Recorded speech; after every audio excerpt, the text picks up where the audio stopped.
Assalamualaikum warahmatullahi wabarakatuh. Apa kabarnya sahabat wakaf semuanya? Mudah-mudahan selalu atau masih dalam lindungan dan keberkahan dari Allah Subhanahu wa taala. Sahabat, saat Nabi Muhammad SAW tiba di Yasrib atau Madinah dari perjalanan hijrahnya dari Mekah ke Madinah, hal yang pertama kali dilakukan oleh Rasulullah SAW adalah membangun sebuah masjid. Nama masjidnya yang dibangun di Madinah adalah Masjid Nabawi. Masjid Nabawi ini adalah masjid kedua yang dibangun oleh Rasulullah SAW setelah Masjid Kuba. Kenapa yang dibangun pertama kali itu adalah sebuah masjid? Ya, karena memang ketika Rasulullah SAW dinobatkan menjadi pemimpin pada waktu itu, pemimpin umat muslim atau pemimpin kaum muslimin, maka Rasulullah SAW itu membutuhkan sebuah tempat untuk memerintah atau menjalankan pemerintahan, karena pada waktu itu Rasulullah SAW mendirikan sebuah negara yang dinamakan Daulah Islam. Jadi perlu diketahui untuk sahabat semua, fungsi sesungguhnya masjid adalah sebagai pusat peradaban Islam, bukan hanya untuk sekedar sholat dan pengajian saja, karena masjid ini difungsikan untuk mengundang rahmat dan keberkahan dari Allah Subhanahu wa taala sesuai dengan dalil Al-Qur'an, yaitu Islam rahmatan lil alamin, atau yang dikatakan dalam Al-Qur'an, tidak aku utus Rasulullah atau seorang rasul kecuali hanya untuk rahmat bagi seluruh alam.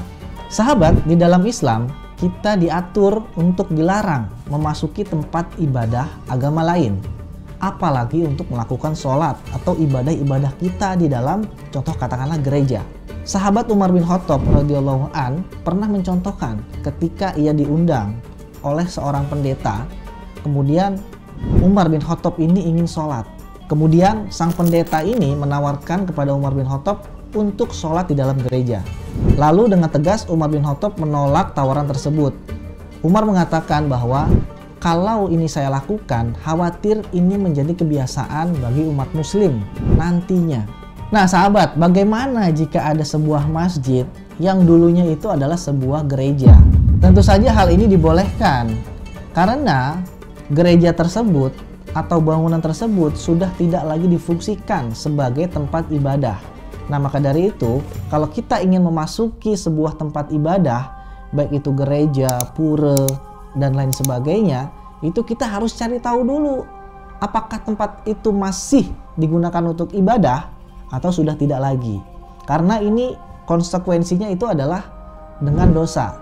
Ketika kita masuk, apalagi sampai sholat di dalam gereja tersebut, konsekuensinya adalah kita bukannya mendapat pahala, melainkan mendapatkan dosa. Berikut adalah 7 gereja yang berubah fungsi atau dialihfungsikan menjadi masjid. Yang pertama itu ada Masjid Umayyah di Damaskus. Pada tahun 1184 Masehi, seorang musafir Andalusia, seorang ahli geografi dan penyair, Abul Husain Muhammad bin Ahmad bin Jubair mengunjungi Damaskus. Saat memasuki kota, beliau takjub dan tertegun dengan keindahan kota dan semua yang ada di dalamnya. Dilansir dari Middle East Eye, keindahan yang mencolok dalam masa itu adalah Masjid Umayyah, sebuah masjid yang megah dan selesai dibangun pada tahun 715 Masehi oleh Khalifah Umayyah yang ke-6, yaitu Al-Walid. Masjid ini dibangun di atas situs yang telah digunakan terus-menerus selama beberapa milenium sebagai rumah ibadah. Dulunya adalah sebuah kuil yang dibangun oleh orang Aram kuno dan orang Romawi. Ketika Suriah berada di bawah kekuasaan Bizantium Kristen, kuil tua itu diubah menjadi katedral. Pada tahun 634 Masehi, Damaskus menjadi kota Bizantium besar pertama yang ditaklukkan oleh penguasa Islam di bawah kepemimpinan Khulafaur Rasyidin Abu Bakar Asy-Syiddiq dan jenderalnya Abu Ubaidah dan Khalid bin Walid. Dari kedatangan Islam hingga tahun 715 Masehi, ketika Walid memulai pembangunan masjid baru, katedral lama berfungsi sebagai ruang sholat bagi komunitas Kristen dan Muslim di kota itu. Selama 80 tahun, kedua komunitas menggunakan rumah ibadah itu. Namun seiring dengan pertumbuhan umat muslim, ada kebutuhan ruangan yang semakin banyak. Sehingga bangunan ini difungsikan penuh sebagai masjid dan umat Kristen dibangunkan bangunan yang baru. Meskipun Bani Umayyah hanya memerintah Damaskus selama 90 tahun, Masjid Agung mereka tetap tidak berubah selama 1300 tahun ke depan, dengan dinasti-dinasti kemudian hanya membuat perubahan kecil padanya. Yang kedua, Masjid Cordoba di Spanyol. Ketika kekhalifahan Islam menaklukkan suatu tempat, sang khalifah atau umat muslim ini membebaskan kepada penduduk-penduduk yang ditaklukkan tersebut untuk memilih keyakinannya sendiri, apakah Islam, Kristen, Yahudi, dan lain sebagainya. Penganut Kristiani dijamin kebebasannya beribadah di gereja, dan penganut Yahudi bebas bersembahyang di sinagog. Awalnya, tempat berdirinya bangunan tersebut merupakan rumah bagi kuil Romawi, kemudian digantikan oleh gereja Visigoth San Vicente. Pada tahun 711 Masehi, saat bangsa Moor mengambil alih Andalusia dari orang-orang Kristen, struktur gereja tersebut dibagi menjadi dua bagian dan digunakan sebagai tempat ibadah oleh umat Muslim dan Kristen. Pemandangan tersebut merupakan sebuah sikap toleransi umat Muslim yang luar biasa pada zaman tersebut. Kemudian pada tahun 784 atas perintah Emir Abdul Rahman, gereja tersebut dihancurkan dan pembangunan masjid pun dimulai. Pembangunan berlangsung selama lebih dari 2 abad. Fase terakhir pembangunan terjadi pada akhir abad ke-10. Pada saat itu kerajaan Islam berada di posisi paling kuat.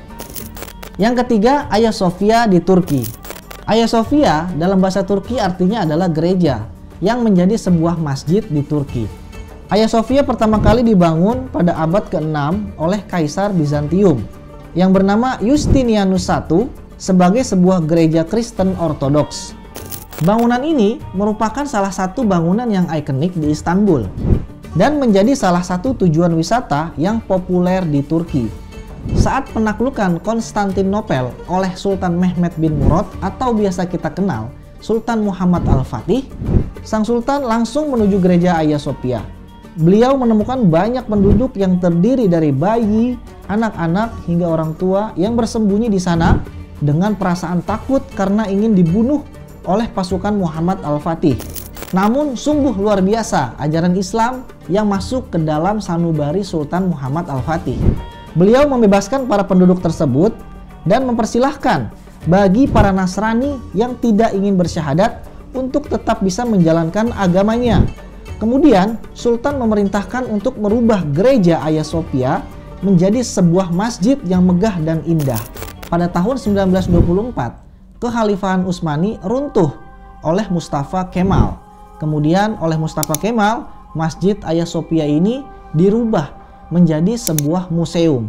Kemudian atas izin Allah, alhamdulillah, pada tahun 2020, Hagia Sophia dirubah fungsinya kembali menjadi sebuah masjid yang megah di Istanbul, Turki. Yang keempat, Masjid Al-Atarin, Mesir. Awalnya bangunan ini adalah sebuah gereja Saint Athanasius yang dibangun pada tahun 370 Masehi yang terletak di bagian utara Jalan Kanopik. Pada tanggal 8 November tahun 641 Masehi, Alexandria jatuh ke dalam kendali Muslim oleh Khalifah Umar setelah pengepungan selama 14 bulan di bawah pimpinan Amr bin Ash. Ketika Kekaisaran Romawi menyerahkan kota tersebut dan sebuah perjanjian ditandatangani. Sejak saat itu, gereja diubah oleh umat Muslim sebagai masjid. Yang kelima, Masjid Galata atau Masjid Arab di Turki. Pada abad ke-15, gereja yang bernama Messa Dominico itu diakui sebagai milik Genoa. Namun antara tahun 1475 sampai 1478, pengakuan itu dimodifikasi sedikit. Sebab Sultan Muhammad Al-Fatih tertarik untuk menjadikannya sebuah masjid. Terlebih lagi, komunitas Kristen setempat tidak keberatan menukar lokasi tempat ibadahnya ke Galata. Maka di kawasan yang berseberangan dengan ujung tanduk emas, Konstantinopel, sang sultan membangun sebuah biara pada tahun 1476. Hingga tahun 1480, konversi gereja Messa Dominico tuntas dilakukan. Umat Nasrani memiliki tempat ibadah baru di Galata. Para biarawan hijrah ke sana, sedangkan semua ornamen altar dibawa ke Republik Genoa. Adapun kaum muslimin Istanbul bersyukur karena mendapatkan masjid hasil negosiasi sang sultan. Sampai saat itu, tempat ibadah Islam tersebut dinamakan Masjid Galata atau Galata Cami. Hingga datanglah sebuah kabar yang mengejutkan dari arah barat. Di Andalusia, Spanyol, kekejaman raja-raja Kristen semakin menggila. Puncaknya pada tahun 1492, Granada sebagai satu-satunya negeri Islam yang tersisa di semenanjung Iberia tidak kuasa menahan serbuan musuh. Imbasnya kaum muslimin Andalusia menjadi target buruan. Begitu juga dengan komunitas Yahudi setempat. Mereka dipaksa memilih pindah agama atau dibunuh. Sultan Bayazid II memerintahkan jajarannya untuk segera mengirimkan bantuan. Maka berangkatlah kapal-kapal berbendera Turki dari Maroko. Armada itu mengangkut ratusan ribu pengungsi, baik kalangan Muslim maupun Yahudi, dari Andalusia. Sebagian orang yang mengungsi itu tiba di Istanbul. Sultan Bayazid II menerima mereka dengan tangan terbuka. Beberapa area kemudian dibuka untuk pemukiman para pengungsi. Inilah salah satu fase sejarah yang membuktikan kebaikan hati Turki Utsmani kepada para pendatang, termasuk komunitas Yahudi sekalipun. Adapun umat Muslim diberikan suatu kekhususan. Para pengungsi yang umumnya beretnis Arab itu tidak hanya diberikan hunian serta mata pencaharian. Kepada mereka, Sang Sultan menyerahkan pengelolaan dan kebermanfaatan Masjid Galata. Sejak saat itu, tempat ibadah tersebut lebih populer dengan nama Masjid Arab atau Arab Cami. Yang keenam, Masjid Selimiye Siprus. Bangunan yang terletak di Nikosia Utara, Siprus, Turki, awalnya adalah sebuah gereja katedral Saint Sophia. Kemudian berubah fungsi menjadi masjid pada tahun 1570 Masehi setelah Ottoman menguasai Nikosia. Saat perubahan fungsi bangunan ini menjadi masjid, dilakukan beberapa perubahan terhadap bangunan ini. Orientasi bangunan yang semula mengarah ke Yerusalem di Palestina diubah ke arah Ka'bah di kota Mekah. Nama Selimiye sendiri baru digunakan untuk menyebut masjid ini sejak 1954 sebagai penghormatan kepada Sultan Selim II, seorang penakluk Siprus. Hampir seluruh bangunan ini merupakan bangunan asli dari Katedral Saint Sophia. Namun dengan begitu banyak renovasi, termasuk dua menaranya yang tak pernah selesai dibangun, kemudian diselesaikan pembangunannya sebagai dua menara masjid bergaya Turki Utsmani, tempat muazin mengumandangkan azan. Sampai pada tahun 1959, muazin yang akan mengumandangkan azan akan memanjat ke menara ini melalui 170 anak tangga, baru kemudian mengumandangkan azan dari balkon menara.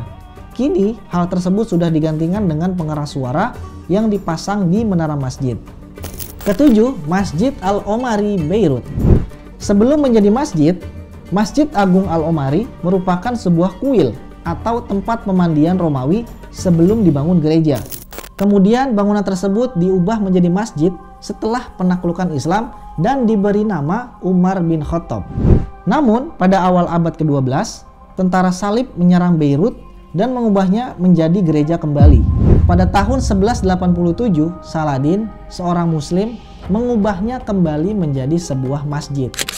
Drama beralih fungsi pun tidak berakhir. Tentara Salib kemudian merebutnya kembali dan mengubahnya menjadi sebuah katedral pada tahun 1197. Pada tahun 1291, kaum Mamluk berhasil menguasai Beirut dan kemudian mengubahnya kembali menjadi masjid yang berfungsi hingga sekarang. Sahabat, itulah ketujuh gereja yang berubah fungsi menjadi masjid. Mudah-mudahan semakin banyak masjid yang terbangun di seluruh penjuru dunia. Dan mudah-mudahan juga semakin banyak orang-orang non-muslim yang mau untuk kembali kepada Islam, kemudian beribadah kepada Allah Subhanahu wa Ta'ala, sehingga Allah bisa menurunkan rahmat dan keberkahannya dari atas dan bawah. Terima kasih sahabat, jangan lupa untuk subscribe, like, komen, dan share jika konten ini sangat bermanfaat. Mudah-mudahan ini menjadi bagian amal kebaikan bagi sahabat semuanya. Wassalamualaikum warahmatullahi wabarakatuh. Assalamualaikum sahabat wakaf. Berwakaf di BWA mudah loh. Cukup menggunakan handphone sahabat saja. Caranya, buka browser di handphone sahabat, lalu klik www.bwa.id. Scroll ke bawah, pilih salah satu program yang ada di BWA, lalu klik dan pilih donasi. Mudah kan? Ingat wakaf, ingat BWA.